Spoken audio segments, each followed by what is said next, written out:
Shalom Israel, Brother Reggie Jr. here. So today, guys, I'm going to be reading the book of Exodus. So we're going to be continuing on with this book series that we got going here in Israel's church. Now, like I told you guys towards the end of my Genesis series, I told you guys that whenever I do the book of Exodus and any other book from here on out, I'm going to be doing at least 2 to 3 chapters just for the sake of getting through these books in a timely manner, because doing one chapter at a time, it's just not feasible. It will take a full year and probably a year and a half just to get through one book. So I'm not trying to stay on one book for an entire year, because we can't stay on one thing forever, guys. We'll eventually have to, you know, move through these books. And don't worry, we're going to always go back through these same books. So we're going to go through the whole Bible, and then we're going to go through the whole Bible again and again and again, and we're going to keep getting more and more understanding. Because actually, when I went over that Genesis series with you all, that was actually my 10th time going through the book of Genesis, and it never fails. I got even more understanding of the book of Genesis. So this Bible truly is pregnant with wisdom, but it will only deliver that wisdom if you study it. Okay, but that's enough of my rambling, guys. We're going to go ahead and get into the book of Exodus. So Exodus chapter 1, and I'm going to read verses 1 through 6 first. And it says, "Now these are the names of the children of Israel, which came into Egypt. Every man in his household came with Jacob: Reuben, Simeon, Levi, Judah, Issachar, Zebulun, Benjamin, Dan, Naphtali, Gad, Asher. And all the souls that came out of the loins of Jacob were 70 souls. For Joseph, which would make 12, was in Egypt already." And then in verse 6 it says, "And Joseph died, and all his brethren, and all that generation." So reading between the lines, you can kind of see that that famine that the Lord brought on the earth in those days of Joseph, we see that that was actually a migration tactic that the Lord used to get the children of Israel into Egypt. Why? Because he has to get ready to fulfill some of those things which he told Abraham was going to happen. Okay, now I'm going to read verses 7 through 14. And it says, "And the children of Israel were fruitful and increased abundantly and multiplied and waxed exceeding mighty. And the land was filled with them." So not just Goshen, the entire land of Egypt was filled with these black people called Israel. Verse 8. Now, this is going to cause a problem for Pharaoh, and we're going to get ready to see that. Verse 8, it says, "Now there arose up a new king over Egypt, which knew not Joseph." So remember, Joseph and all his brothers in that generation, which means the children's children, they all died out, guys. So remember, for Israel to increase abundantly like that and fill the whole land of Egypt, remember, some generations have to go by. You know, that took a lot of time for that to happen. So all during that time, there were kings of Egypt that rose and died, rose and died, rose and died. And I'm sure through some of them kings, you know, they probably remember Joseph. But there came a point with that knowledge of what Joseph had done in Egypt. There came a time where those pharaohs, sorry, I'm trying to adjust my phone, but those pharaohs eventually forgot about Joseph. And we see that we're dealing with one right here that didn't know Joseph and all of the great things that he did for Egypt. Verse 9, "And he said unto his people," so this is Pharaoh talking to his people. He says, "Behold, the children of Israel are more and mightier than we." Because Israel's was not only more and mightier in terms of just strength, but in intellect, wit and wisdom, Israel was on a level that far exceeded the Egyptians. And so that intimidated the king of Egypt. And not only just the king of Egypt, because everybody likes to blame the king, but also the people as well were intimidated by the children of Israel. But the land was filled with Israelites, and it goes into something that the Lord told Abraham would happen. Now, we're going to read Genesis chapter 13, and the scriptures that I'm about to read, understand that there is duality in these scriptures that I'm reading. However, I'm going to keep it in context just for the sake of this lesson. So, Genesis chapter 13, and I'm going to read verses 14 through 16, and it says, "And the Lord said unto Abraham," I know it says Abram, but I'm going to go ahead and say Abraham.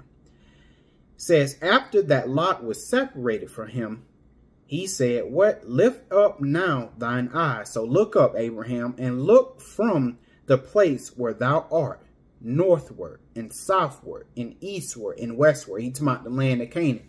He say, look around all the land of Canaan. Why? Verse 15. "For all the land which thou seest, Abraham, to thee will I give it." And remember, there were many men on the earth at this time, but he didn't promise all of these other men the land of Canaan, him and his seed. He promised who? He promised Abraham. He said, to you, Abraham, not all them other men on the earth at the time. To you, Abraham, I will give it. And to what? Thy seed.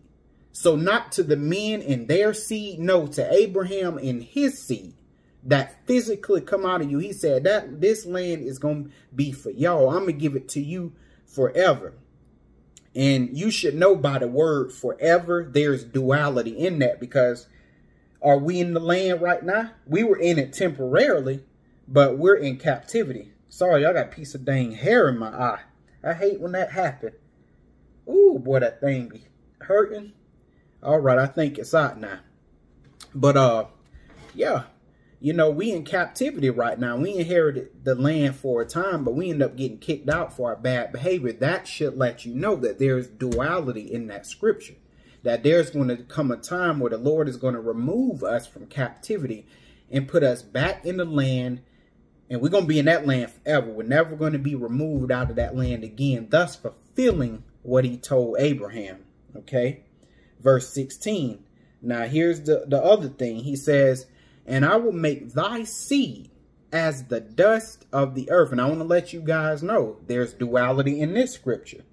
"So that if a man can number the dust of the earth," you know how you get sand and you see all of that piles of sand. Well, we don't realize that every bit of that sand is a millimeter of sand, because sand is a grain, but compiled together it looks like a lot, but every grain is like less than a millimeter, less than a millimeter wide. You know, you can barely see a grain of sand. So in other words, it's impossible to number the sand, or as the Lord calls it, the dust of the earth. He said, if a man can number the dust of the earth, which we can't, it's literally impossible. He says, then shall thy seed also be numbered. And we did. Israel, we became numerous, but there came a time where, you know, a lot of us, we got killed and we went in captivity. All right. And in this captivity, we dying in big numbers. I can assure you, we are nowhere near the numbers that we were in the old time, because this captivity is absolutely brutalizing us. But for right now, at least in terms of the book of Exodus, Israel became numerous, just like the Lord told Abraham. All right.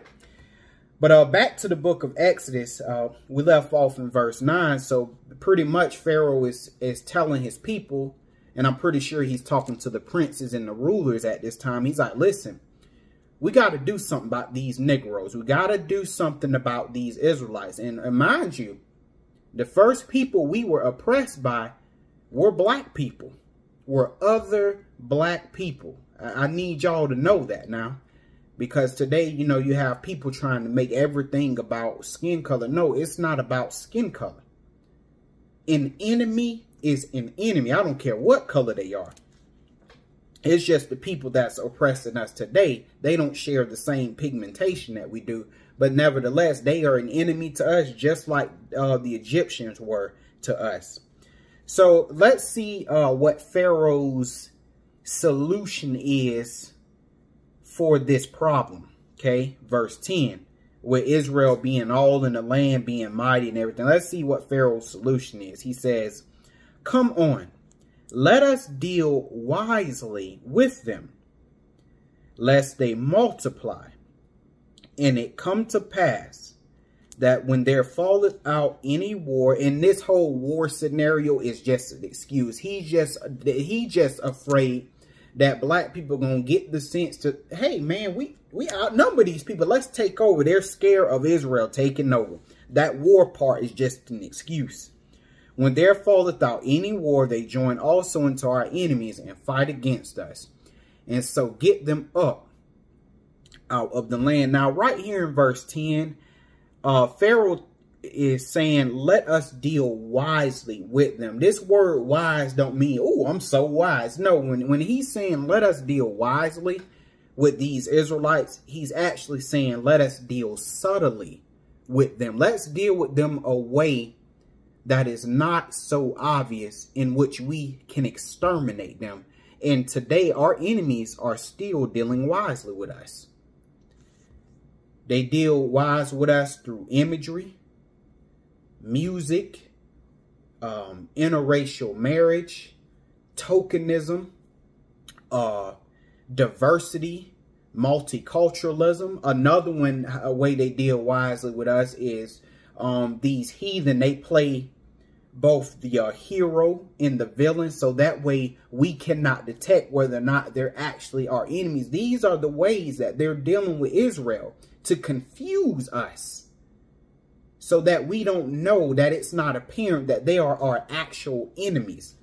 That's the whole MO. We cannot let these people know that we're their enemies. We got to make it look like, you know, we agree with them and that we're getting along and stuff like that. Why? Because if Israel then believes that, you know, everything is gung-ho, everything is okay, Israel is going to start sinning and doing stupid stuff, thinking that they're like everyone else. And when they get in trouble, that punishment is going to be severe. All right. Let's go ahead and get back to Pharaoh. Let's see what Pharaoh's counsel was, though. Verse 11.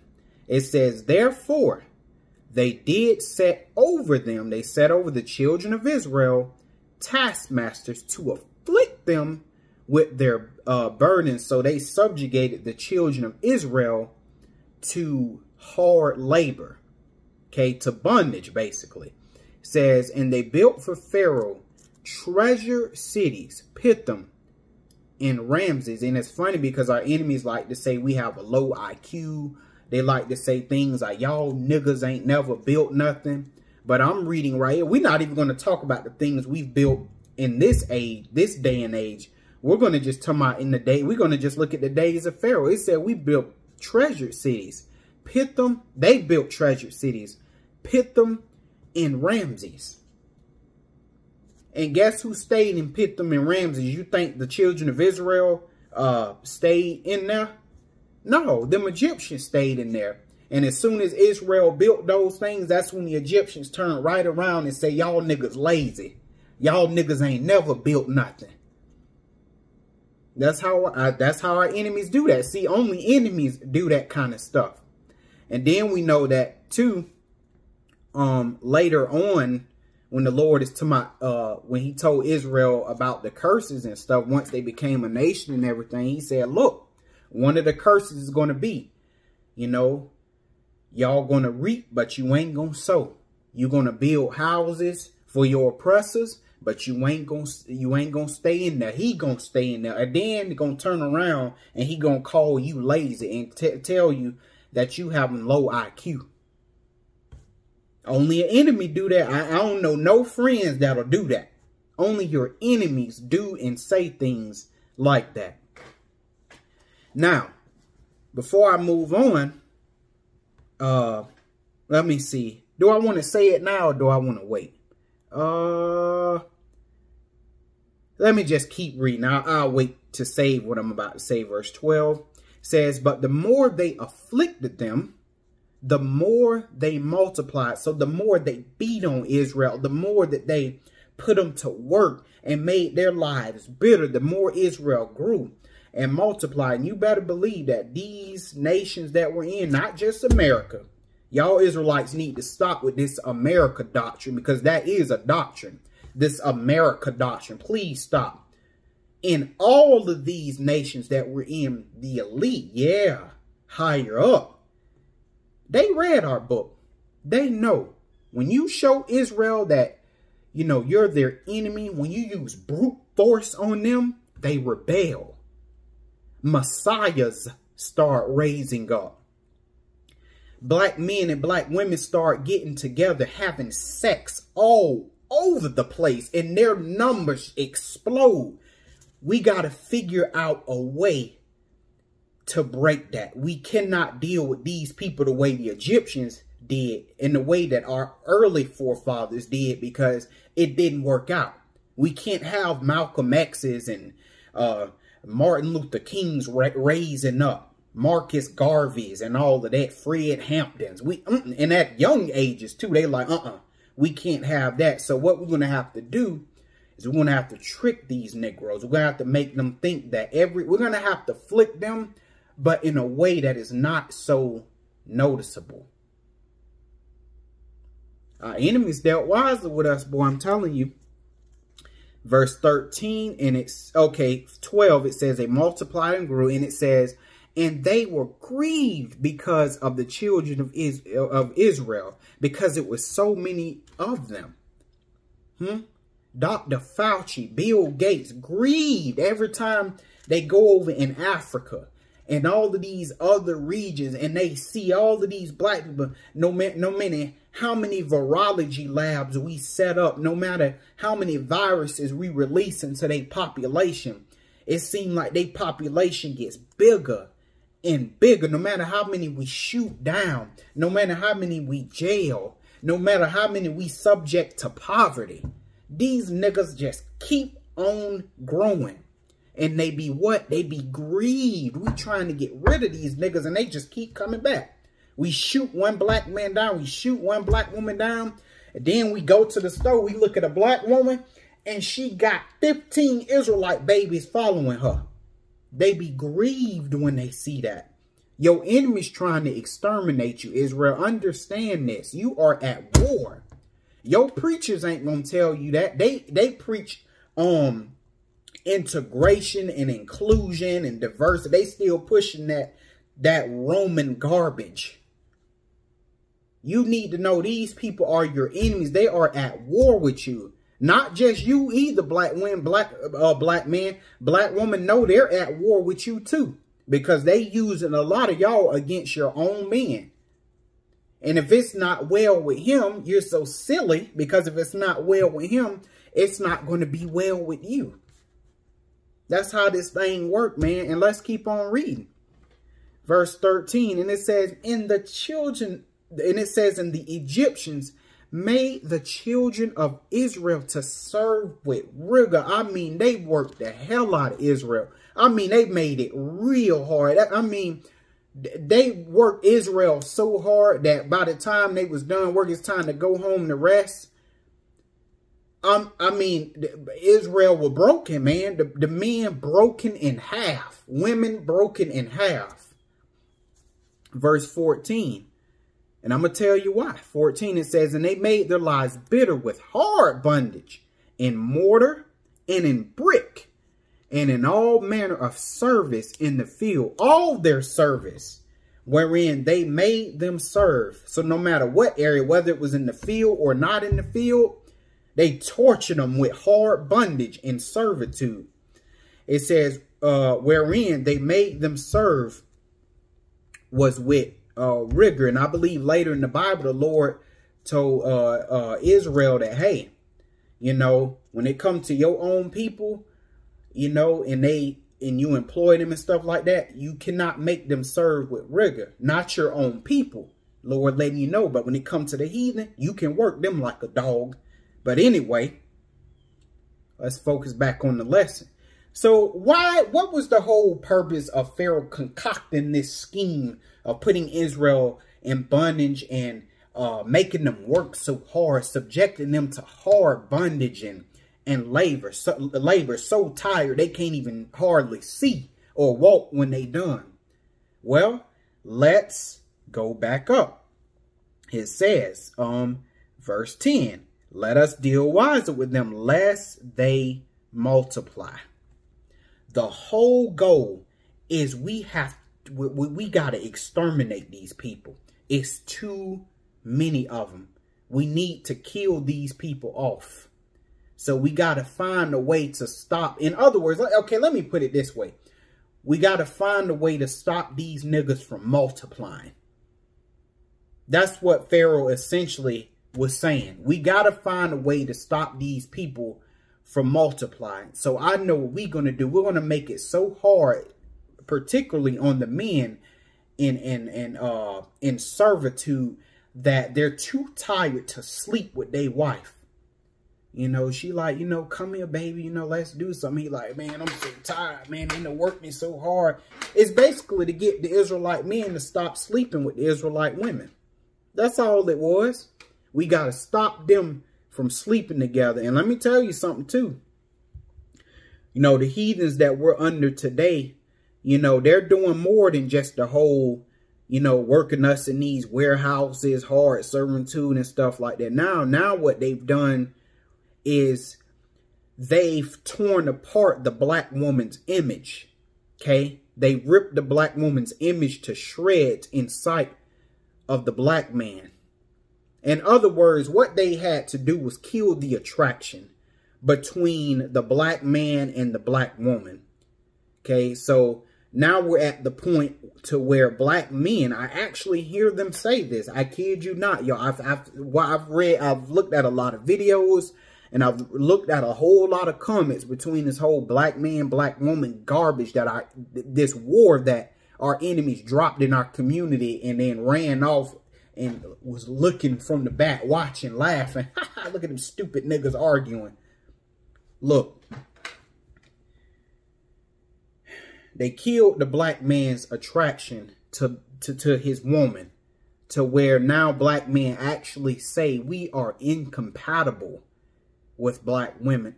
I thought I would never see the day where I would actually hear that come out of another black man's mouth. We ain't compatible. Black women just don't look that good to me. She just, you know, ugh. That's how black men have been trained to think about their woman. It's a sad situation, but thank God, man, that the Most High is looking out for us. Because he told us, you sons of Jacob, the only reason you ain't consumed is because of me. But there's some scriptures I want to go to. So right now, you know, the children of Israel, they're being afflicted. Just like we are now, they're being afflicted with hard bondage and servitude. And the Lord told Abraham that this would happen. Genesis 15 and 13. And the Lord says, and he said unto Abraham, know of a surety that thy seed shall be a stranger in a land that is not theirs. Because remember, even though Joseph did all of those mighty things for Egypt and saved them Egyptians' life and all of them other nations' life and stuff like that, remember, they were still strangers in the land. Joseph and his family that came to the land, they were all strangers. This was not their land. They were sojourners more than anything. So the Lord said, hey, your seed going to be in a stranger in the land that is not theirs. And what?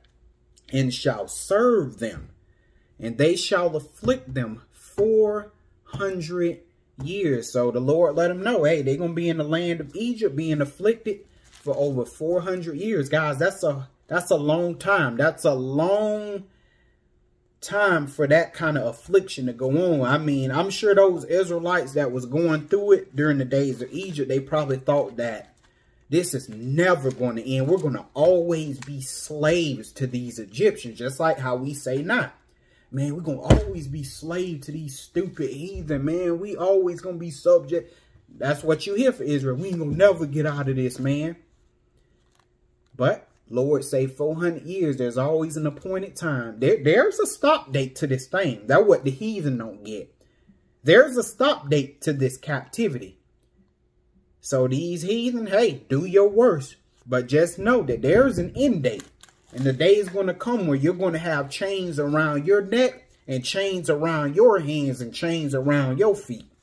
That day is hastening itself every day. That's what the Lord said, it hastening itself.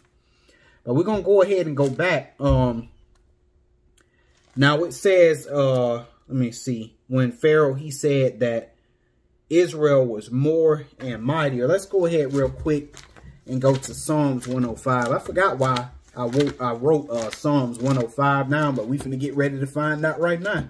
So let's see. All right, I'm all the way in Jeremiah. Let me back up some. Proverbs, Psalms 105, and we're going to read verses 23 and 24. And it says, Israel also came into Egypt. Talking about the children of Israel. It says, and Jacob sojourned in the land of Ham, to my him and all his children, and his children after him. 24. And it says, and he, meaning God increased his people greatly and made them stronger than their enemies. So Israel becoming more and mightier than those Egyptians. That was all of the Most High. The Lord made Israel more and mighty. Why? Because the Most High control everything. He controlled it all. If a nation is very populous, they're very mighty, it's because the Lord wanted them to be more and mighty. Let me see. Yeah, let me go ahead and go back to Psalms 105. Because it's something, I wasn't finna read this, but I decided to go ahead and read it. But in terms of Pharaoh dealing wisely with Israel and essentially becoming an enemy to Israel, him and his people, all the other Egyptians becoming an enemy to Israel.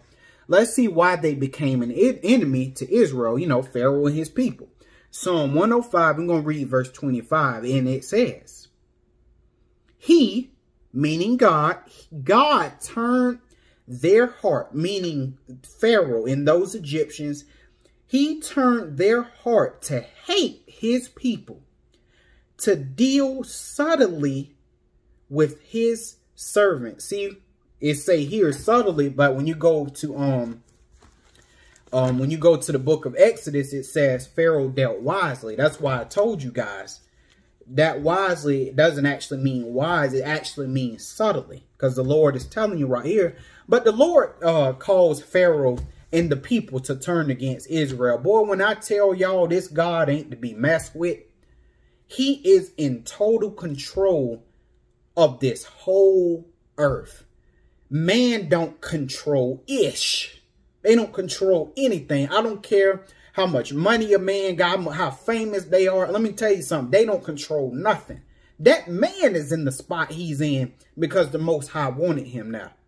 That's what Daniel understood.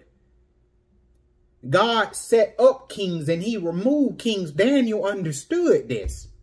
And once you understand that about the Most High, that he run everything in this world and everybody, that's right, he run you and he run me. When you understand that, you live so much, you live a much freer life, understanding that the Most High truly is in control and not no man. All right, now we're going to go to, let me see, Isaiah 55, another place I wasn't going to go because I didn't know whether or not it fit into the lesson. But we're going to go ahead and go there anyway. That's Isaiah 55. And we are going to read verse 11. And it says, so shall my word be that goeth forth out of my mouth. It shall not return unto me void. This is God Almighty talking. He say, when I say something, my word ain't gonna come back to me void. Do you know what God is actually saying by, hold on. Do you know what God is saying by saying that? He's literally telling you even the words I speak have to obey me or they will be punished. Think about that. When you have so much power that even your words are afraid of you, that your words gotta obey you. Well, that's some serious power that God got. But he said it ain't gonna return to me void, but it shall accomplish that which I please, and it shall prosper in the thing where I send unto it.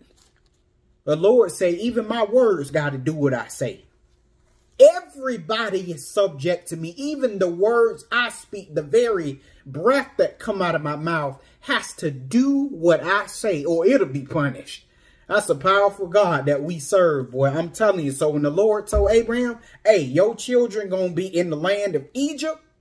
They're going to serve them Egyptians and be afflicted 400 years. And after that, I'm going to bring them out, bring them into the land of Canaan. Hey, it don't matter how much time passed by. God's word come to pass. When the Lord say, listen, I'm going to come back and I'm going to get my people out of captivity and all of these nations that I scattered them in.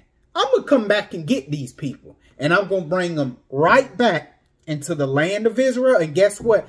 I'm going to put chains on all of their enemies. In Israel, they're going to rule over their oppressors. God don't care how many damn centuries pass by. He don't give a damn. Man, about 18 centuries pass by. God don't give a damn about none of that. When God say something, damn it, he mean it. It's going to happen. So all of them people that's down, man, when God gonna come back? You know, God been talking about he gonna come back forever, man. He ain't came back yet. Listen, time ain't a factor with God. That stuff man deal with. Time, God don't deal with time. Lord told you, I told you I'm gonna come back the same way I went up. I'm coming down the same way. You better believe it's gonna happen. It don't matter how much time come by. Go by. I can't be going too hard, y'all, because I know I got 2 more chapters to go. I just get real passionate about the word, man. So, let's, go to, You know, I was going to use Psalms 83, but, I don't think that fits into this lesson right here. So I'm going to go ahead and, leave that out. Let's go back to Exodus, and I'm going to read verses 15 through 22. Now, we're about to witness another method in which Pharaoh is going to use to deal wisely with the children of Israel. Because remember, if you want to destroy any nation, if you want to genocide any nations, you have to take out the sons. Don't even worry about the women. Forget the women. They're not even a factor. Forget them. You have to target the men. So even if you got to use the women to get the men, you must cut the males off at all costs. Because why? They're the ones that carry the seed. They are the ones that carry on their nation. So verse 15. Let's see another method Pharaoh is going to use. I'm going to read 15 through 22. And it says, and the king of Egypt spake to the Hebrew midwives, all right, of which the name of one was Shiphrah, and the name of the other one was Puah. Oh, so we see that Pharaoh is using the women. Verse 16, and he said, when you do the office of a midwife, meaning, you know, when you're delivering, you know, the babies or whatnot, he said, so when you do the office of a midwife to the Hebrew women and see them upon the stools, because that's how the women used to have their children on a stool. It says, he said, if it be a son, then ye shall kill him. And why the son? Because the son has the seed to carry on his legacy, to carry on the nation. So he said, if it's a son, kill him. But if it be a daughter, then she shall live. Why? Because the woman is nothing more than the ground. They're just the fertilizer. That's all they are. So he said, hey, if it be a son that come out, kill him. But if it's a daughter, you can save them alive. because from them women, us Egyptian men, we could just impregnate them women, and they're going to carry on our seed, our line. You know, and then in the process of time, those Hebrew women are going to die out. All right. 17. But look at something right here. It says, but the midwives got something that these women today don't have. It says, but the midwives, what feared God and did not as the king of Egypt commanded them. So they said to the king of Egypt, but saved the men children alive. Now, it was something I was going to get ready to say, but I want to go ahead and continue because I don't want to mess the thought up. Verse 18. And the king of Egypt called for the midwives. So when he realized they weren't killing the sons, he called them and said unto them, why have you done this thing? You know, he was mad as hell when he was saying it. Why have you done this thing? And have saved the men, children alive. We trying to exterminate these people. Women, what you doing? 19. And the midwives said unto Pharaoh, so they came up with something witty on the spot. It says, because the Hebrew women are not as the Egyptian women, for they are lively and are delivered ere the midwives come in unto them. So they came up with something witty. They said, well, before we could even come and do our job to these Hebrew women, they already had the baby and they already out of there. They gone. So it's not even like we technically see the kids because they have them so fast that we don't even get a chance to see the kids. That's just what they said to cover themselves. But watch this, verse 20. It says, therefore, now please read this verse again and again and again and again until your eyeballs fall the hell out. Therefore, God dealt well with the midwives. Do you know what that means? God is watching. Therefore, God dwelt with the midwives. Forget Pharaoh, forget the women and all that. Do you know what we have just read? This means God was watching them women. He was watching. The whole time he was watching. See, because the Lord know he's going to deliver Israel and stuff like that later. But the whole time he just watched you. That's what the Lord say. He just sit on his throne and he just watch. He's seeing all of this evil that Egypt doing. And mind you, he marking everybody doing evil. Okay, then it came to the midwives. And the Lord seen what Pharaoh told them midwives. And after Pharaoh, told the midwives that, he just watched the midwives right from his throne in heaven, just watching them. And when he seen that they didn't do what Pharaoh told him to do, committing murder and genocide, it says, 18, it says, let me see. I think I messed this up real quick. It says, but the midwives feared God and did not as the king commanded them, but saved the men children alive. Okay, we're going to get to what the Lord finna do. 18, and the king of Egypt called for the midwives. Okay, we already read that. Sorry, y'all, I'm getting off track. But 20. Therefore, God dwelt well with the midwives, and the people multiplied and waxed very mighty. So the Lord was watching. And boy, I know he was staying real hard at the midwives. He was watching them. He was looking. He said, okay, they didn't do it. Oh, okay, good job. All right. And he dealt very well with them. And it says, look at this. And the people multiplied and waxed very mighty. Every time our enemies tried to get rid of us, we multiply and we wax exceeding mighty. In turn, that does what? It grieves our enemies even more. So them virology labs that they got over in Africa and in all of these other countries where Israel at, and releasing them viruses into the population, every time they do that, and they go kill some Israelites off, because the Lord, he uses those things to judge Israel. But after they die off and stuff like that, it's like Israel double in size. The enemy be stunned. How in the world is these people still here? We've tried everything. Nothing is working. Let me tell y'all something, man. When Bill Gates is talking about depopulation, don't be an idiot.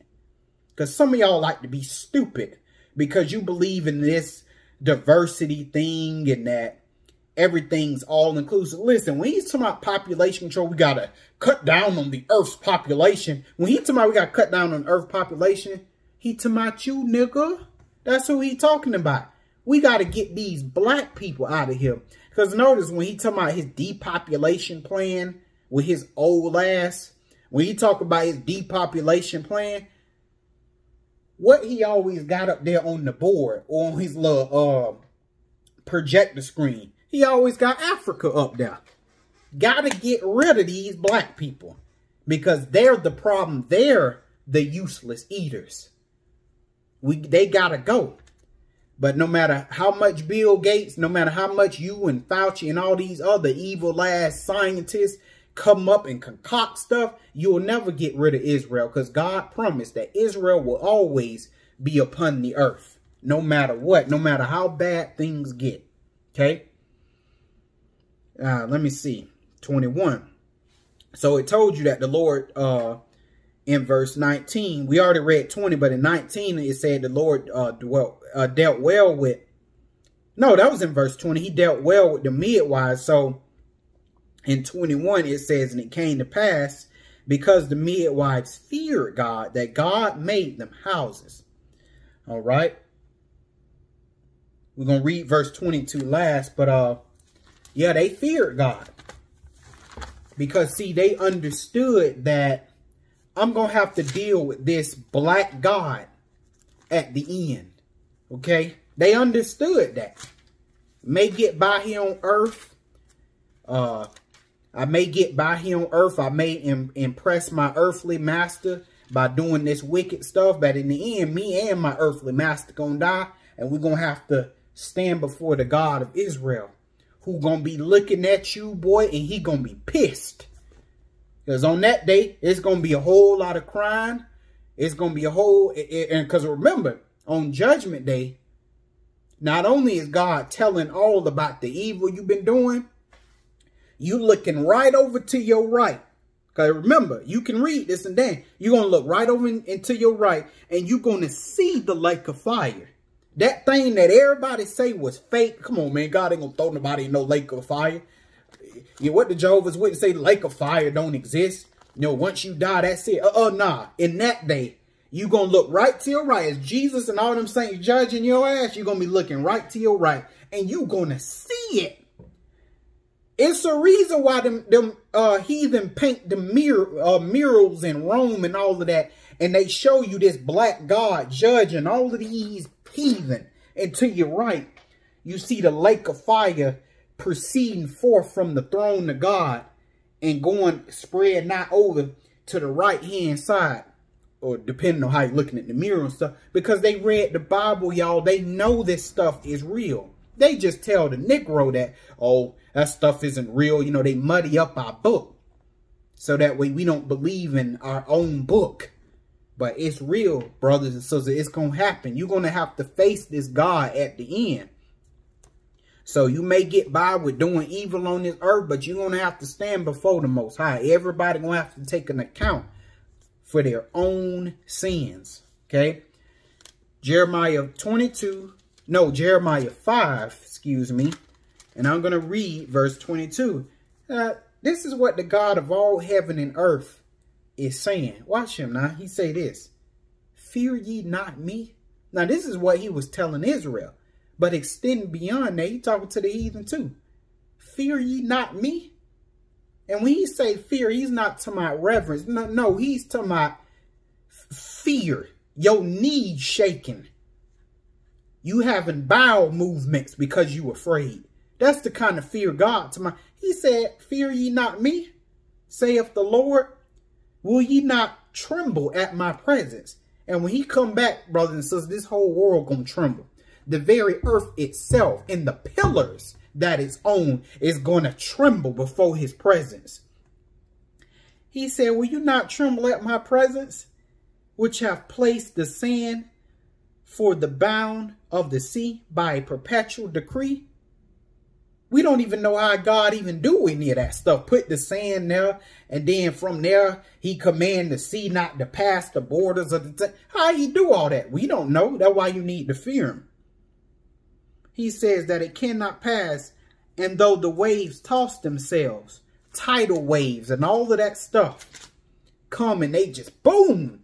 Them waves get over 30, 40 feet high and they just boom. He said, though they do all of that, yet can they not prevail. Though they roar, yet they cannot pass over. The Lord, like, who you think control all of that? As mighty and as scary them waves are, because we see that if we're in a ship and we're in a sea and we see that, we are going to scream for our life and beg God for mercy to let us live and not let them waves destroy the ship and drown all of us in the sea. The Lord, like, listen, you scared of my creation. You really think you got a chance against me? Right now, you see a snake in your house. You going to take off. Didn't Moses, when he put the rod down, the snake came? What it said Moses did? He fled, didn't he? See, man flee before God's creation. They're scared of his creation, but they're not scared of him. I'm telling y'all, men are insane in the brain. Men are insane in the brain, fearing the creation, fearing some man, fearing some animal, fearing some object, fearing the sea and the creatures that live in it, but they don't fear the one who made it. What is wrong with us, people? What is wrong with us? That's called brainwashing by Satan. Now, let's go to Matthew 10 and 28. Matthew 10 and 28. Okay. Now this is God himself in the form of Jesus, who, yes, Jesus, God, who we entertain, like Paul says, who we entertain unaware, except Jesus ain't no angel, he God. But we entertained him unaware at this time. Didn't even know it was God in the flesh. Watch what God say. Jesus. Matthew 10, 28. He says, see, and fear not them which kill the body, but are not able to kill the soul. And see, we fear other men. We fear the heathen because we scared they're going to take everything we got. Scared they're going to thrust us through the sword, shoot us and blow our damn brains out. We afraid of that. I don't want my brains blowed out. I don't want to do this, so I'm going to sell out my people and I'm going to sell God out. But the Lord said, but hey, after they blow your damn brains out, they can't do nothing more to you. That's all they can do to you. But look what Jesus said. But rather fear him which is able to destroy both soul and body in hell. God, like, listen. The Lord, like, I can beat your tail on this earth. I can kill your ass on earth, raise you up, and throw your ass right in the lake of fire. The Lord, like, who you gonna fear? Some busted man who can only kill your flesh, but then after that, he can't do nothing else or me, who can bust your head open, and then right after that, summon you up and throw you in the flames for eternity. No rest, day or night. The Lord say, who you gonna fear? The Lord say, hey, you better just die to death. Don't cross me. Just die to death. Do what you got to do. You know, if men got to persecute you and get you on up out of this earth, hey, we got to kill this dude. He talking too much word. We got to get him on out of there. The Lord say, you better just go ahead and die. Death is not a reason to cross God. That's basically what the Lord is telling you. Death is no reason to cross me. You better go ahead and die. Because at least then you good with me. I'm going to raise you up. You be in the kingdom of God for eternity. But because if you bow the knee to these people, because you afraid of a little persecution. You afraid of death. You afraid these people going to take everything you got. The Lord say, okay, you may have it good on earth, but when you die, I'm going to raise your ass up, throw you right in the fire for eternity because you was afraid of some men on the earth.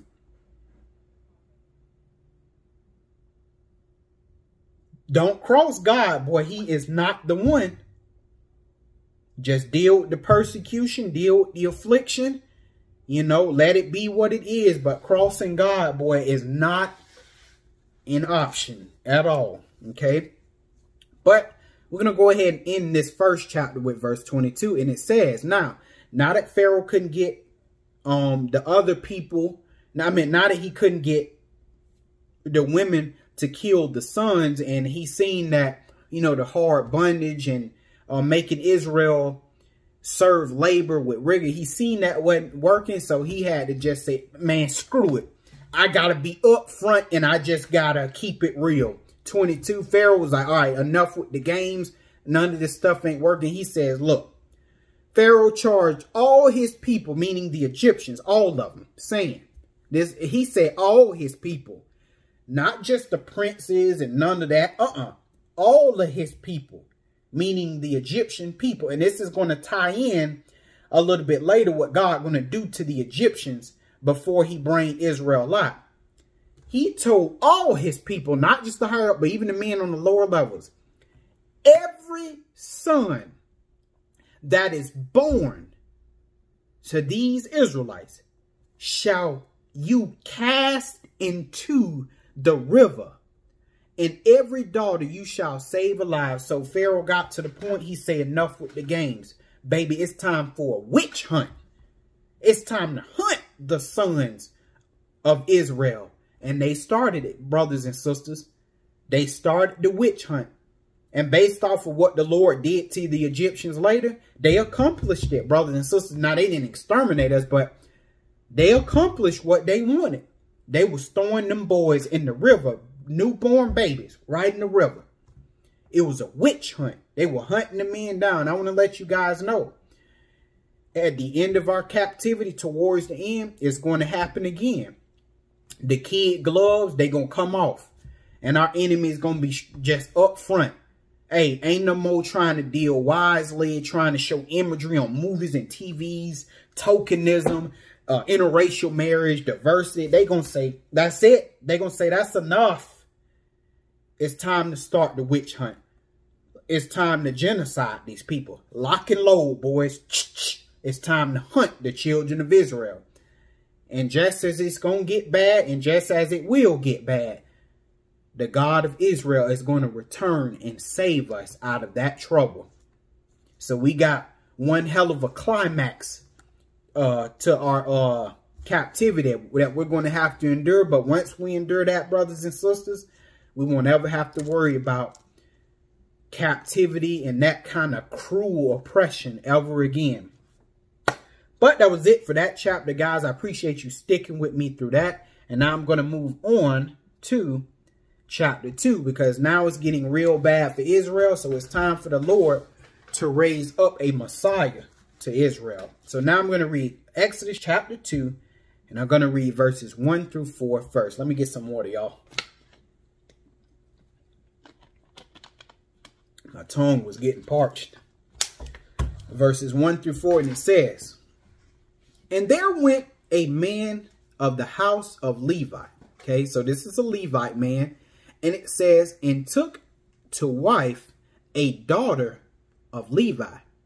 So whoever this Levite man is, he took a wife of a daughter of Levi. So naturally the children that they have are going to be Levites.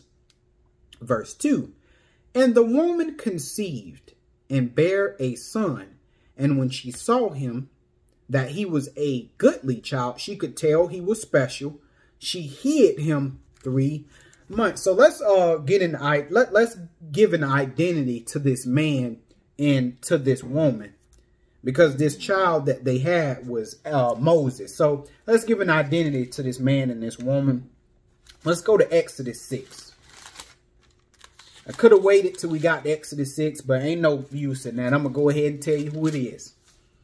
Exodus 6 and verse 20. And it says, and Amram, that's the Levite man, took him Jochebed. This is the man, this is the woman that he married. Her name was Jochebed, his father's sister. Amram took him Jochebed, his father's sister, to wife. So he married his auntie. And from that union, she bare him Aaron and Moses. Now, here in Exodus 2, it's just focusing on Moses, but we see that they actually had more children. She bare him Aaron and Moses, and the years of the life of Amram were 137 years. So Moses' father's name was Amram, and Jochebed was his mother's name.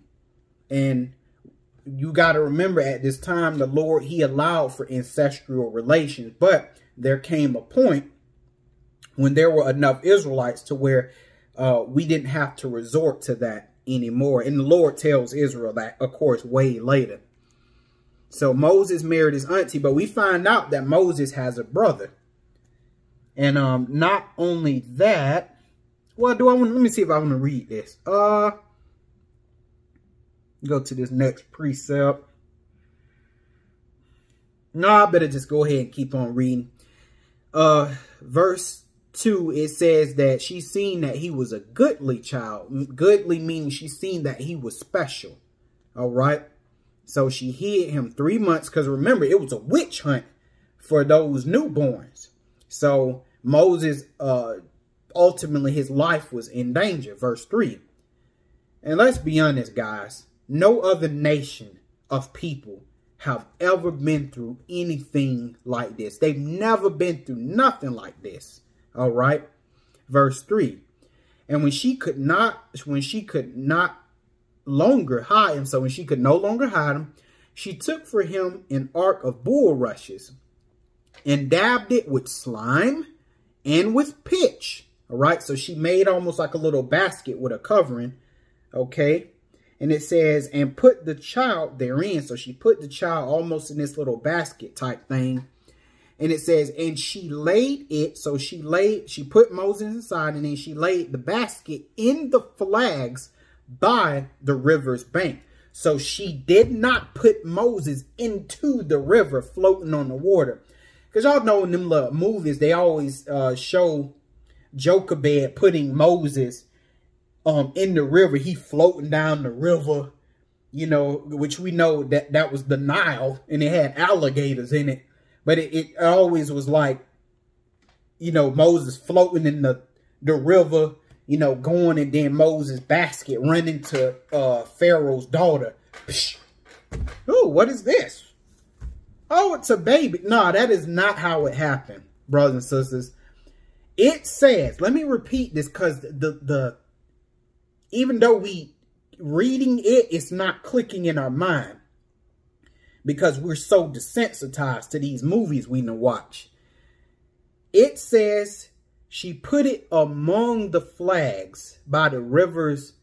She laid it in the flags by the river's bank. So if you ever seen the flags by the river's bank, it's basically like a patch of thick, tall grass that is coming out of the water. So she basically laid it in that. Moses was not floating down the river, and then his basket hit Pharaoh's daughter in the side, and she was that's all in the movies. The Bible does not say that. Okay, so we need to make sure we get that right, brothers and sisters. Verse 4, and it says, and his sister, meaning Moses, stood afar off, to wit what would be done to him. So we find out now that Moses had a sister, and she was standing afar off to see Moses' fate. Okay, now we're going to give a name and an identity to Moses' sister. Okay, Exodus 15. Exodus 15. Exodus 15 and 20. And it says, and Miriam, the prophetess, the sister of Aaron, took a timbrel in her hand And all the women went out after her with timbrels and with dances. So it says we see that Miriam is the sister of Aaron. And remember, Aaron is Moses' brother. So that lets you know Moses, Miriam, and Aaron, they're all brothers and sisters, and they all ended up being special. Moses ended up being somewhat basically like a king over Israel, okay, like a Messiah. Aaron ended up being the high priest, and then we see Miriam she basically was a female prophet, and she was the leader over all the women of Israel. So all three of them ended up being special. So we can clearly see the Lord ended up using Amram and Jochebed's children. Why? Because the Lord chooses whom he will. He will. All right. Now, let's go back to Exodus 2, and we're going to read verses 5 through 10. And if y'all wondering what I'm looking at, I got a little notepad right here. It keeps me on track when I'm doing these lessons, so I don't really go off too much. We're going to read verses 5 through 10. And it says, "And the daughter of Pharaoh came down to wash herself at the river. And her maidens walked along the river's side. And when she saw the ark among the flags, she sent her maid to fetch it." So, you know, Pharaoh's daughter was washing herself, but in the distance, you know, on the side of the river, in that tall grass that sprouts up out of the river, she must have seen that basket sitting on there, and she sent her maids to go get it. Verse 6. "And when she had opened it," so they brought it to her, and she opened the top. "She saw the child," so she seen Moses in there.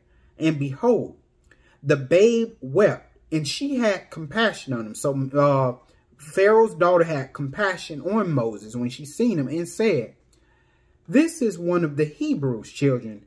How did she know this? Because only the children of Israel were going through this. She knew it. Yeah, this got to be a child of a Hebrew, because there's a witch hunt for these male sons of the Hebrews.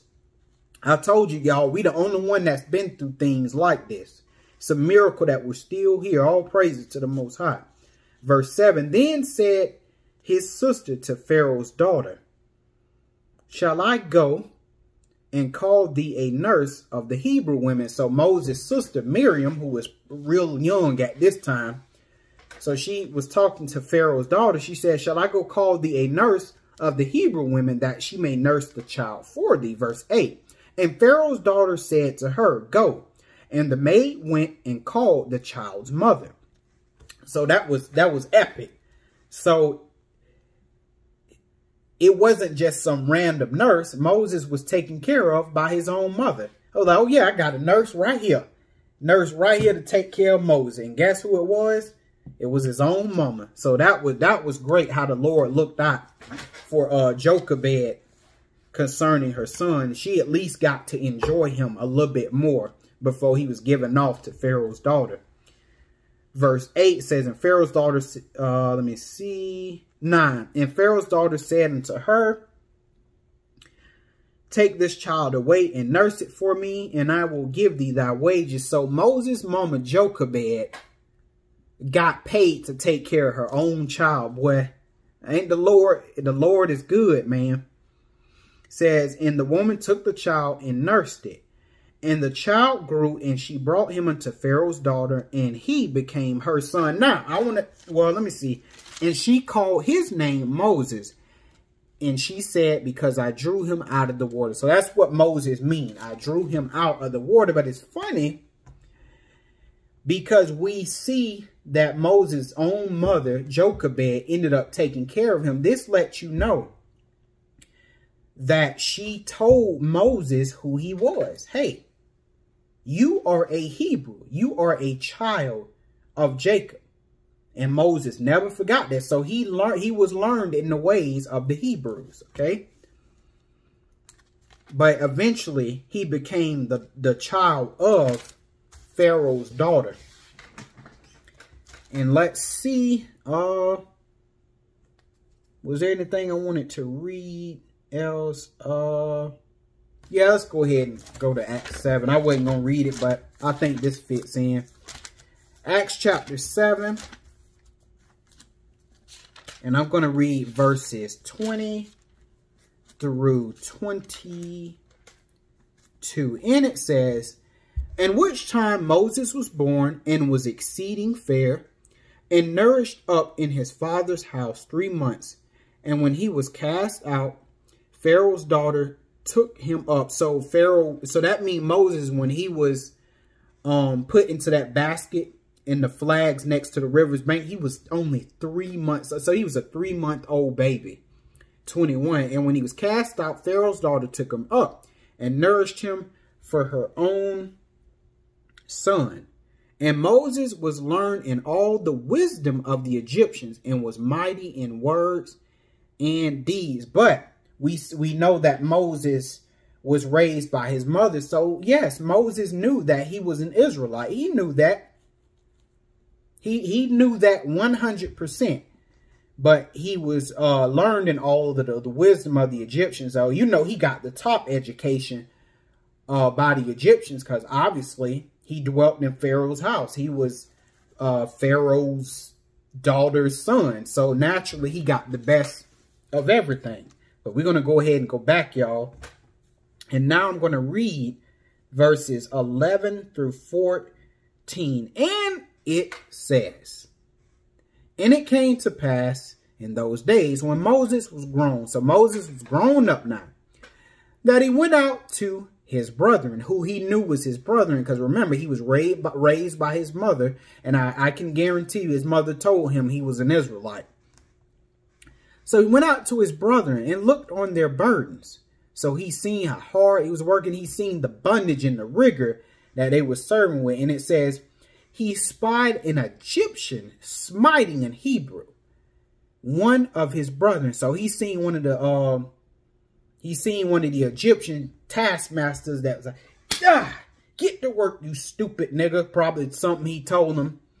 And then it says, verse 12. So after that happened, he seen his brother get mistreated. It says, "He looked this way and he looked that way." So Moses started looking around. And when he saw that there was no man, he slew the Egyptian and hid him in the sand. And for Moses to do that, you know what that means? Moses had a heart for his people. Even though he was in Pharaoh's house, his heart was with his people. You know why? Because Moses knew, I don't care how much I was raised as an Egyptian, I'll never be an Egyptian. I'm an Israelite. And guess what? Being an Israelite, Moses knew I would never rise above the status of my people. I don't care how much money you have. I don't care how kind of education you got, how much you think you up at the top. Y'all black people need to know you will never rise above the status of your people. You still a nigga in these heathens' eyes. You need to understand that. What Kyrie Irving finding out. I'm still a nigga. Kanye West, he finding it out. I'm still a nigga. You just a nigga with $1 million. That's all you are. All our enemies see us exactly the same. But we see Moses slew that Egyptian. He slew that heathen. Wait a minute. Moses slew that heathen and God still chose to use Moses. He didn't tell Moses that was wrong. That let you know God agreed with that. Because what you think God gonna come back and do after these heathen have mistreated Israel all these centuries? He coming back busting heads. He told you it's going to be blood all over his garments. He said, I'm going to tread the grapes. These grapes is these nations. So no, Lord didn't have a problem with what Moses did. Why? Because the Lord know when I get back, I'm going to do that same thing, but I'm going to do worse than Moses. Okay. Verse 13, it says, and when he went out the second day, 2 men of the Hebrews strove together. So typical Israelites, men fighting among each other. Says, and he said to him that did the wrong, Wherefore smitest thou thy fellow? 14. And he said, that Israelite man turned to Moses, man, and was like, who made thee a prince and judge over us? You mean, who you think you is? Intendest thou to kill me as thou killedest the Egyptian? And Moses feared and said, surely this thing is known, because Moses, he knew these people. Israel had been a mess. Before we even came out of Egypt, we was a mess. Because Israel loved talking. They loved gossip, loved drama. He said, oh yeah, I'm sure this news of me killing this Egyptian has surely spread. And I tell y'all, man, when you help Israel, you have to know they're going to turn on you. This is a fact that you're going to have to accept when you're walking with God and you're trying to administer this medicine called the word of God to Israel. You got to know these people, they going to turn on you. They going to hate you. When you try to help these people and you show these people that you love them and you got a real heart for you, these people, they turn on you. They hate you. That's just how it is. And that's just a part of the walk. Knowing that, hey, as much as I try to help these people, I know in the end they're only going to hate me. Israel only loves people who abuses them and mistreats them. This is a fact. I grew up with Israel all my life. They love that kind of stuff. People that mistreat them, do them wrong, they love them. But you try to show Israel love and compassion. You know, you try to look out for them. They turn you in. They hate you. Same thing they did to Moses. This ain't nothing new. Israel been doing this stuff, brothers and sisters. Verse 15 through... Now I'm going to read verses 15 through 22. And it says, now, when Pharaoh heard this thing, he sought to slay Moses. He didn't say, well, I'm going to let this thing slide because, you know, Moses still is my daughter's child. And no. Because at the end of the day, Pharaoh knew that Moses, just like the rest of them niggas out there, he my enemy. I don't give a damn if he my daughter's son or not. At the end of the day, he's still one of them nigga boys. And the moment he crossed me, I'm going to kill him. And the moment came. Why? Because an enemy will always be an enemy. I don't care how much you laugh with your enemies. I don't care how much you go to the baseball game with them, the hockey game, knowing damn well your ass don't be at no hockey game and no baseball game. We know black people don't go places like that. But you going there trying to impress your heathen friends. You surrounded by heathen. You think by marrying them, oh, I'm going to be different. No, these people still going to be your enemy. They still going to cross you at the end. It never fails. I watch black people all the time. And it never fails. And then once Israel get dead in, then they want to cry. Why are you crying? We've been telling you these people are your enemies. They doing what an enemy do. So it shouldn't be no surprise. Let's go ahead, man, real quick and go to Jeremiah 4. Israel be irking me sometimes. I be like, what you expect these people? I can't believe they did. What? You can't believe these people did this stuff to you. These people, your enemies. Look at how you came here to America and all of these other nations, and then you turn around and say, I can't believe these people would do this. Boy, Israel, out they mind. Jeremiah 4:30, man. It says, this is what the Lord telling Israel. And when thou art spoiled, what wilt thou do? Though thou clothest thyself with crimson, right? It don't matter if you marry him. Though thou deckest thee with ornaments of gold. It don't matter if you up there at the top with him, you making all of this money with him. Don't matter if you befriend him, you go out to restaurants together. You go out to basketball games together. Though thou rentest thy face with painting. In vain shalt thou make thyself fair. Thy lovers will despise thee. They will seek thy life. So I don't care how good you and some heathen are. I don't care how good of friends you and this heathen are. I don't care how good of a marriage you and this heathen y'all think y'all got. The Lord say what he said. It's going to end with a knife in your back. That's the way it's going to end. It's going to end with them being your enemy, because the Lord told you, listen, when my words go out, they going to do what I say. So when the Lord tell you, hey, you doing all of that in vain, because at the end of the day, your lover's going to despise you. And it happened with Israel over and over and over again. It's the same pattern. I don't get it, man. We hung out together every day. You know what I'm saying? We shared stories with each other, man.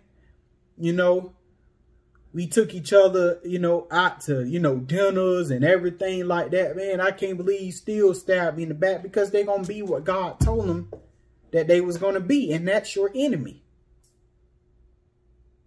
Them heathen don't even know why they hate you. I don't know why I hate you. I just hate you.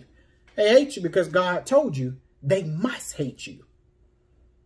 That word go forth from God's mouth. They must do what God's word said they was going to do. And that's be your enemy and hate you. Now, let's keep on reading. I gotta figure out where the heck I left off. Let's see. Yeah, 15. We're going to read that over again. It says, now when Pharaoh heard this thing, he sought to slay Moses.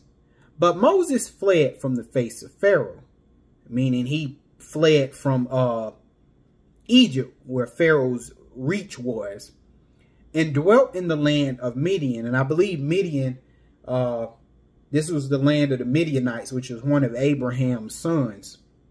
Or, yeah, one of his sons, which is one of his children. So it says, he dwelt in the land of Midian and sat down by a well. 16. Now the priest of Midian had 7 daughters, and they came and drew water and filled the troughs to water their father's flock. 17. And the shepherds came and drove them away. Typical of the shepherds. They don't help nobody. Says, but Moses stood up and helped them and watered their flock. 18. And when they came to Reuel, their father, he said, how is it that you are come so soon today? Because Moses helped them, they got the job done quicker, you know, watering their father's flock. So the job was done quicker. So they came back earlier than usual. That's why his father said, how is it that you are come so soon today? 19. And they said, an Egyptian delivered us out of the hand of the shepherds, and also drew water enough for us and watered the flock. Verse 20. And he said, meaning Reuel said unto his daughters, and where is he? He like, hey, where he at? Why is it that ye have left the man? Call him, that he may eat bread. Because, you know, back in these ancient times, we don't really understand, but hospitality was huge. We don't really do it now because this Western culture has infected everybody's mind. But hospitality was huge. It was huge. We don't really do it today, but the hospitality was such a big part of a lot of nations' culture. And that was a way of promoting, you know, love. But, you know, it's so much stuff, man. We are so messed up in this captivity. My mind is just spinning right now. I'm just like, wow, we are so far from how things used to be and should be. Verse 21, it says, and Moses was content to dwell with the man, and he gave Moses Zipporah, his daughter. So his daughter. Now, we don't know the name of the other daughters, but one of them we know, her name was Zipporah, and that's who Reuel gave Moses. 22, and it says, and she bare him a son, and he called his name Gershom, for he said, I have been a stranger in a strange land. And I also want to let you guys know that Moses actually had another son. Exodus 18. Let's see. Exodus 18, verse 2 and 3, and it says, Then Jethro, Moses' father-in-law, took Zipporah, Moses' wife, after he had sent her back, and her 2 sons, of which the name of the one was Gershom, for he said, I've been an alien in a strange land. So we see that Moses, he actually had 2 sons, but one of them name was Gershom. Okay, let's see. Let's go back to Exodus chapter 2. Let me get some more water. I realize I did all this talking and hardly drunk no water. It's all good though. I'm going to read verses 23 through 25, and we're going to end Exodus 2. And it says, and it came to pass in the process of time that the king of Egypt died. So that one that sought Moses' life, he ended up dying.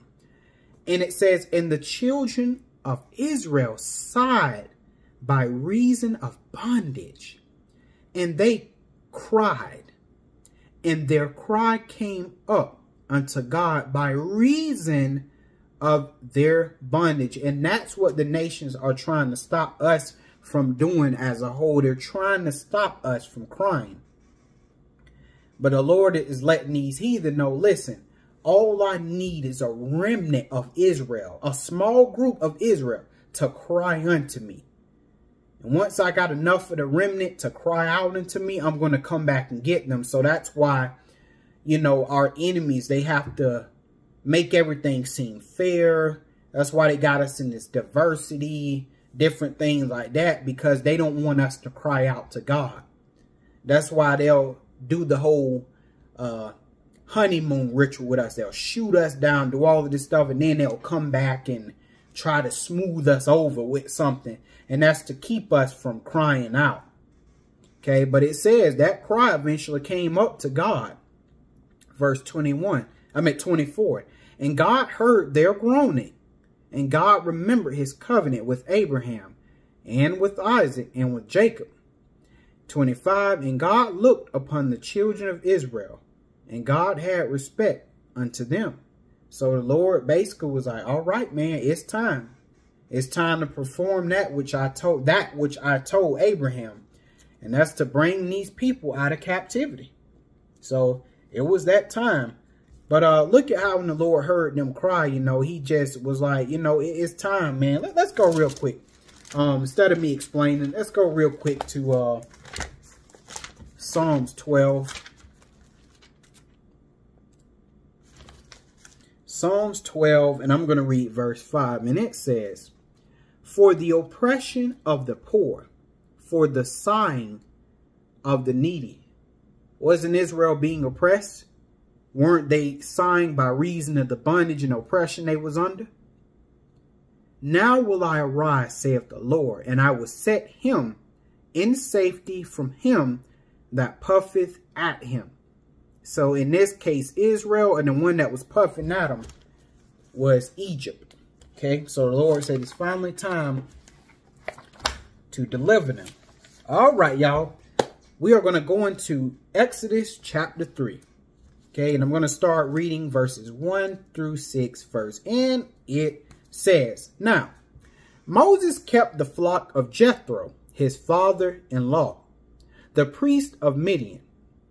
And he led the flock to the backside of the desert and came to the mountain of God, even to Horeb. And I find it funny that the Lord, because it's telling you that Moses, he kept the flock of Jethro, and then he led them to the backside of the desert and came to the mountain of God while leading this flock. And it's funny how sometimes the Lord will have you in training before I'm trying to figure out how I want to say this without freaking messing this up. Sometimes the Lord, he'll have you in training before he has you to do your real purpose, for lack of better words. I don't know how to explain it any better than that. But a lot of times he'll have you training before he give you the task that he really wants you to actually do. Because later, Moses would be leading an animal flock, he would actually be leading the flock of the children of Israel. So I think it's funny how the Lord got him in training in verse 2. So he came to the mountain of God, even to Horeb, and the angel of the Lord appeared unto him in a flame of fire out of the midst of a bush. And he looked, and behold, the bush burned with fire, and the bush was not consumed. So the bush didn't turn black and disintegrate, but it was just on fire. Imagine how strange that would look to see, let's for instance say a tree on fire, and then you don't see the tree turning black and melting or in disintegrating, but yet it's on fire. That's a strange sight. 3, and Moses said, I will now turn aside and see this great sight, while the bush is not burnt. 4, and when the Lord saw that he turned aside to see, God called unto him out of the midst of the bush. Now remember, this is not actually God. Remember verse 2. It's actually the angel of the Lord, but he's speaking on behalf of God. And it's in, let me see. Look at that. I lost where I was at. Yeah. It says, God called unto him out of the midst of the bush, but it was actually an angel. It says, and said, Moses, Moses. And he said, here am I. Verse 5. And he said, draw not nigh hither. Put off thy shoes from off thy feet. For the place whereon thou standest is holy ground. Why? Because the angel stood in the presence of God. And so with this angel, wherever he go, that presence is around him. The presence of God is now in the vicinity. So that place becomes sacred, for lack of better words. 6. Moreover, he said, I am the God of thy father, the God of Abraham, the God of Isaac, and the God of Jacob. Now watch this. It says, and Moses hid his face, for he was afraid to look upon God. So he was afraid to look upon this angel that was in the presence of God. That lets you know no man can see God and live. Moses hardly wanted to look at the angel.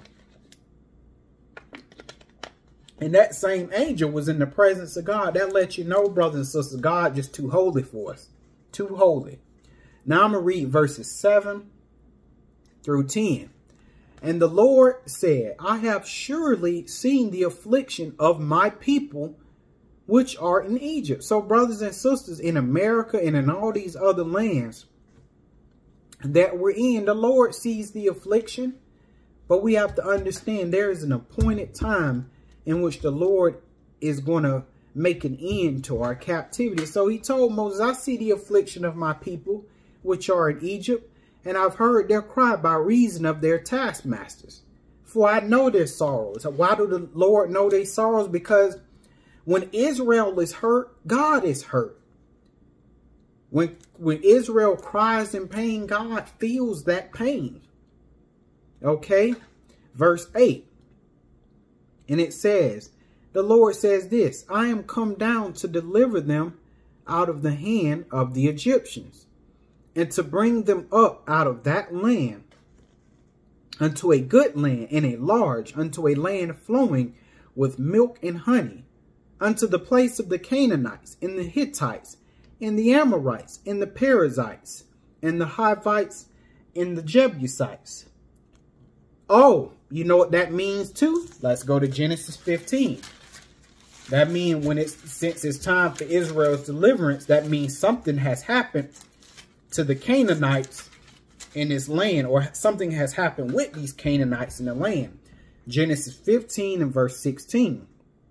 Because remember, the Lord said this to Abraham.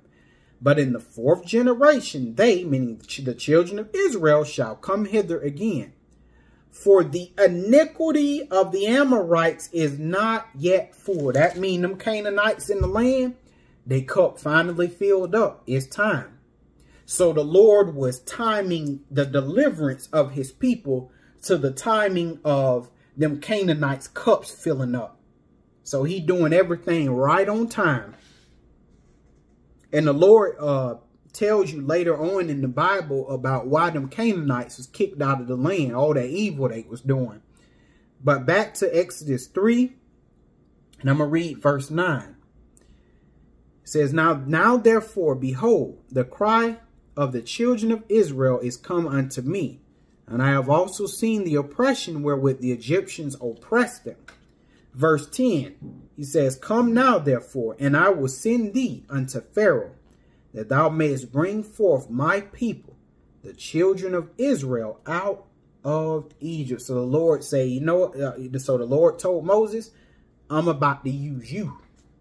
You are going to be who I use to deliver my people. Now, did Moses have any control over that? Did Moses raise himself up and say, you know what, man? I'm going to become a Messiah to my people. I'm going to go and I'm going to try to go and get my people out of the land of Egypt. The Lord chose him. And there was more I wanted to add to what I just said, but I want to keep on reading. So now we're going to read verses 11 through 14. And it says, And Moses said unto God, Who am I, that I should go unto Pharaoh, and that I should bring forth the children of Israel out of Egypt? And he said, okay, let me read that again. And Moses said unto God, Who am I, that I should go unto Pharaoh, that I should bring forth the children of Israel out of Egypt? So Moses, he didn't see himself as being anything special. He's like, who am I to be given such a great task? Verse 12. And he said, Certainly I will be with thee. So God, through his angels, like, don't worry, Moses, I'm going to be with you. And this shall be a token unto thee that I have sent thee. When thou hast brought forth the people out of Egypt, ye shall serve God upon this mountain. Are you going to say, that's how you going to know? 13. And Moses said unto God, Behold, when I am come unto the children of Israel, and they shall say unto me, and they shall say unto them, The God of your fathers have sent me unto you. And they shall say to me, Well, what is his name? What shall I say unto them? So when I say, hey, the God of your fathers has sent me to come to deliver you, and they ask me, well, what is his name? He said, Lord, what should I tell them? Verse 14. And God said unto Moses, I am that I am. Letting you know right here in verse 14 that this is Jesus. Let's go real quick to John 8. John 8. John chapter 8, and I'm going to read verses 57 and 58. Okay, now this is Jesus. It says, Then said the Jews unto him, Thou art not yet 50 years old, and hast thou seen Abraham? Jesus said unto him, Verily, verily, I say to you, before Abraham was, I am. He was telling them, hey, I was God, man. I'm the great I am. Verse 14, God said unto Moses, I am that I am. Jesus uttered them same words. He letting you know, I'm God. This God you dealing with here in verse 14, this is not the Father. This God you dealing with right here is Jesus, the one who would later become the Savior of Israel. That's who we're dealing with right here. We've never dealt with the Father at any time, nor seen him or heard his voice. Jesus tells us that. And the only reason we know of the Father, why, is because Jesus, what? Declared him. So, yes, if it wasn't for Jesus, you wouldn't even know about another entity up there, another God. We know that only because of Jesus. And he says, Thus shalt thou say unto the children of Israel, I am, meaning Jesus, hath sent me unto you. All right, 15 through 18. And it says, and hold on, let me see. All right, 15 through 18. And God said moreover unto Moses, Thus shalt thou say unto the children of Israel, the Lord God of your fathers, the God of Abraham, the God of Isaac, and the God of Jacob, have sent me unto you. This is my name forever, and this is my memorial unto all generations. And what's that? That I am your deliverer. Okay, 16. Go and gather the elders of Israel together, and say unto them, the Lord God of your fathers, the God of Abraham, of Isaac, and of Jacob, appeared unto me, saying, I have surely visited you, and seen that which is done to you in Egypt. Okay, 17. And I have said, I will bring you out of the affliction of Egypt unto the land of the Canaanites, and the Hittites, and the Amorites, and the Perizzites, and the Hivites, and Jebusites, unto a land flowing with milk and honey. Verse 18. And they shall hearken to thy voice, and thou shalt come, thou and the elders of Israel, unto the king of Egypt, and ye shall say unto him, the Lord God of the Hebrews have met with us, and now let us go, we beseech thee, 3 days' journey into the wilderness, that we may sacrifice to the Lord our God. Sacrifice meaning serve the Lord our God. And they were not making that up. The Lord wanted Israel to come out and serve him. That was 100% serious. 19 through 22. And I am sure, this is what the Lord told Moses. He says, I am sure that the king of Egypt will not let you go. No, not by a mighty hand. And I will stretch out my hand and smite Egypt with all my wonders, which I will do in the midst thereof. And after that, he will let you go. And the reason why the Lord was going to stretch his hand out over Egypt, the reason why Egypt wouldn't let Israel go except by a mighty hand, was because the Lord wanted to get his pound of flesh out of Egypt for what they had done to the children of Israel. And the Lord never forgot how those Egyptians killed those sons of Israel, throwing them into the river, trying to get rid of them and exterminate them. God never forgot that. So the Lord letting Moses know, I'm going to get my pound of flesh out of these people. Verse 21. And I will give this people favor in the sight of the Egyptians. And it shall come to pass that when ye go, ye shall not go empty. 22.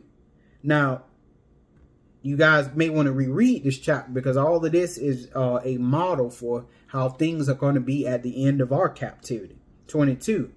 But every woman shall borrow of her neighbor, and of her that sojourneth in the house, jewels of silver and jewels of gold and raiment. And ye shall put them upon your sons and upon your daughters, and ye shall spoil the Egyptians. So all of that stuff, all of those riches, all of those finer things that they tried to keep from, the Israelites, look, they're gonna end up giving it to Israel at the end anyway. Just like our enemies today, they're, all of this wealth disparity, got Israel living in the slums, these ghettos, subjugating us to the worst neighborhoods, worst housing and everything. Keeping us from all of this money, everything. The Lord, look, in the end, all of that stuff that they gathered and was hoarding and holding on to, he gonna give it right to us. They literally just storing that stuff up for us. But not all Israel, excuse me, only for the remnant. I gotta make sure I make that difference. But they storing all of that up for the remnant. So, don't chase after these heathen and they money and be jealous and all of that. Because all of that stuff is ours anyway. All you got to do is keep the faith and be patient, brothers and sisters. And everything will be all right. And that is it for this lesson, guys. I will see you in the next chapter.